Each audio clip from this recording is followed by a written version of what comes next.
Good evening. You're now with me, Lorenzo Isaac, for TVS Nightline. We begin with this story.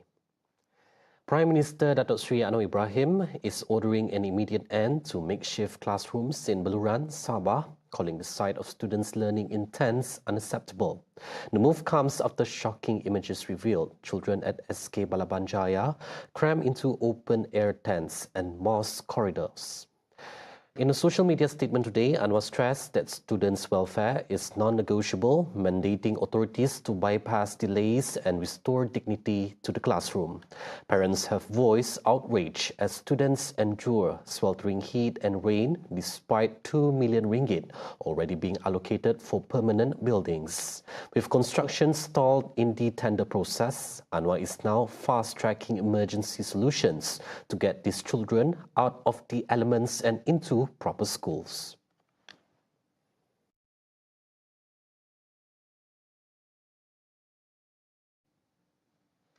Authorities in Kuching busted a fuel smuggling syndicate following a pre-dawn raid at the Demak Laut Industrial Park. The joint operation, known as Optiris, uncovered a massive stockpile of subsidized diesel believed to be part of an illegal black market trade operating under the cover of darkness. Sarawak Marine Police Region 5, supported by drone surveillance and domestic trade officials, struck the facility at 8:15 a.m. on Friday. Deputy Commander Superintendent Rustin Banin says the crackdown follows intensive intelligence into the syndicate's late-night activities. Inside the industrial warehouse, investigators discovered 4 skid tanks overflowing with an estimated 52,000 litres of illegal fuel. Di lokasi yang sama juga, pasukan serban menjumpai 6 unit high pressure pump, 6 unit pressure hose, 5 unit tangki plastik serta 2 unit kenderaan pelbagai guna dan 1 buah van yang disyaki digunakan dalam aktiviti tersebut. The total value of the seizure, including the fuel and vehicles, is estimated at over 520,000 ringgit. The case is now under investigation for violations of the 1961 Control of Supplies Act. Sarawak is setting its sights on becoming the star of ASEAN. The bold vision is being driven by smart use of its natural resources, cutting-edge technology and a more independent approach to shaping its economic future. Sarawak Premier Datuk Peninggi Tan Sri Abang Johari Tun Openg says Sarawak is already on the right track, gaining momentum as a rising economic force in Asia through progressive and forward-thinking policies. Sarawak membangun hari ini disebabkan oleh kerjasama, dorongan dan pertalian yang hebat di antara rakyat berbidang kaum dengan pelaksana. Ini sebabnya, dan para pemimpin politik negara mengiktirafkan keadaan ini. Kerana politik kita adalah berdasarkan pada keikhlasan. Kita tidak ada agenda lain. Agenda kita ialah sayang kepada Sarawak. Into Sarawak. Sarawak's growing strength is backed by its ability to secure major investments while rolling out flexible homegrown policies tailored to today's needs. The state is also gaining global attention, emerging as a key voice in conversations on future energy and sustainable development. But the most important thing is for us to be united. And we protect whatever rights that we have. Dan atas our own mold, we establish our economic policies based on our mold. InsyaAllah, kita akan memainkan peranan kita. Saya pun ada impian supaya Sarawak dalam Malaysia menjadi the star of ASEAN. Bukan saja untuk Malaysia, tapi untuk ASEAN. Limbang and Lawas is surging forward as Sarawak's primary buffalo production hub, with strategic zones poised to drive both economic growth and ecotourism. This expansion is a critical pillar in boosting local paddy cultivation as the state targets a 60% self-sufficiency level in rice production to secure Sarawak's food future. Deputy Premier Dr. Amar Awang Tengah Hassan outlines the multi-sector strategy aimed at transforming the division into a commercial powerhouse. Limbang Lawas, beberapa kawasan sudah dikenal pasti sebagai pusat penanaman padi, menanam padi secara komersial. Penanam padi secara skala yang besar. Babi, Datuk Steven Nudi. Limbang dan Lawas juga akan dijadikan sebagai pusat untuk pengeluaran kerbau bagi negeri Sarawak ini. Dan kita juga mempunyai potensi untuk membangunkan sektor pelancongan, ekoturism.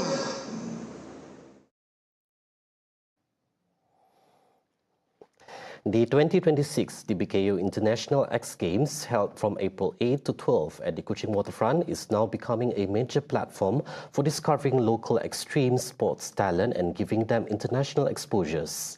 Sarawak's Tourism, Creative Industry and Performing Arts Minister, Datuk Sri Abdul Karim Rahman Hamzah, says the event continues to grow in scale each year, reflecting rising interest in extreme sports across the states. The growing global interest in extreme sport is undeniable, and Sarawak is proudly riding the wave despite a city which has not very big. We have got less than 1 million population. There are lots of things that are happening in KUCHING as well as in other places in Sarawak. More importantly, these events serve as a vital platform for our local athletes to showcase their talents on the international stage, while fostering meaningful exchanges of skills, ideas and experiences with participants from around the world, be it from Singapore, be them from Thailand, from Indonesia as well as from Malaysia, and definitely also from Sarawak. We have seen time and again Sarawakians athletes have risen to shine on the international stage, making us proud in arenas across the world. But behind every achievement, there is always a beginning. It often starts on a small scale event right here in our hometown, on familiar ground, among supportive communities and within platforms such as DBKU International X Game. That's why when they come over to visit me in my office, I told them everything has got a start. He hopes that in the next 10 to 20 years, the event will gain global recognition in the world of extreme sports, while also becoming a major tourist attraction for KUCHING. Since it was first held in 2024, the event has seen steady growth and increasing popularity in Sarawak's extreme sports scene.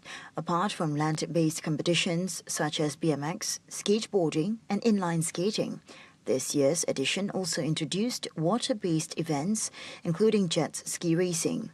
In other news, he announced that Sarawak's tourism sector is off to a strong start in 2026, recording 1.115 billion ringgit in revenue for January alone. The state welcomed nearly 434,000 visitors during that month, an increase of 9.27% compared to the same period last year.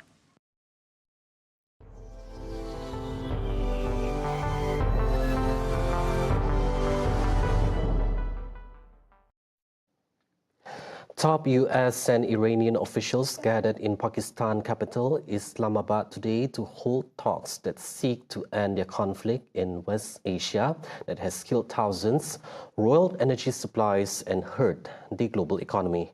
Pakistani Prime Minister Shehbaz Sharif had met with US Vice President J.D. Vance with the Prime Minister's office, saying that the peace talks had begun.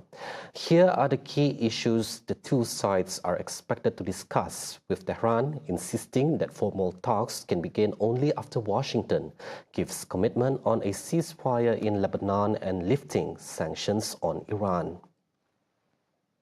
Iran wants a ceasefire in Lebanon, where Israeli attacks on heavily populated civilian areas in the south have killed nearly 2,000 people since the start of the fighting in March. Israel and the US have said the Lebanon campaign is not part of the Iran-US ceasefire, while Tehran insists it is. Iran wants the US to unblock Iranian assets and end sanctions that have crippled its economy for years. Washington has indicated that it is open to significant sanctions relief, but only in exchange for concessions from Iran on its nuclear and missile programs. Iran wants acknowledgement of its authority over the Strait of Hormuz, where it aims to collect transit fees and control access in what could amount to a huge shift in regional power. The US wants it open for oil tankers and other traffic without any limitations, including tolls. Iran is expected to demand compensation for all damage during the 6-week conflict. The US has not commented on this. Iran wants to be allowed to enrich uranium, which Washington has ruled out and President Donald Trump has insisted is non-negotiable. Israel and the US both want Iran's missile capabilities to be dramatically curtailed. Tehran has said its formidable missile arsenal is non-negotiable. Iran wants withdrawal of US combat forces from the region, cessation of conflict on all fronts, and a commitment to non-aggression. Trump has vowed to retain military assets in the Middle East until a peace deal is reached and warned of a major escalation in fighting if it failed to comply. After 10 days in deep space and a journey of more than 500,000 miles, the 4 history makers of Artemis II are home. The NASA spacecraft carrying 4 astronauts, 3 Americans and 1 Canadian, splashed down without a hitch off the California coast, capping the U.S. Space Agency's crewed test mission that returned with spectacular images of the moon. Under 3 massive parachutes, the Orion capsule hit the Pacific Ocean off the coast of San Diego, ending a mission that has been 50 years in the making. The descent was a high-stakes test of the spacecraft's heat shield, which had to survive temperatures half as hot as the surface of the sun while screaming back into the atmosphere at 30 times the speed of sound. By late Friday, the crew were safely aboard a Navy recovery ship. All 4 were seen walking unassisted, proving they are in excellent health after their historic loop around the moon. We saw the crew a number of times after they got out of the spacecraft. We saw them on the front porch. Everybody was happy and healthy. I saw Victor as he was sitting on the edge of the helicopter on the flight deck of the ship. And he was smiling and in good spirits, and everything we've been hearing from the surgeons is the flight crew is happy and healthy and ready to come home to Houston. NASA Administrator Jared Isaacman called it a perfect mission, saying America is officially back in the business of lunar travel. NASA is now aiming to put boots on the lunar surface as early as 2028, while there are still questions about whether the landers being built by SpaceX and Blue Origin will be ready in time. For now, there is fresh confidence that humanity is on the moon to stay. Those were the updates on TVS Nightline. I'm Lorenzo Isaac. Thank you for watching and have a good night.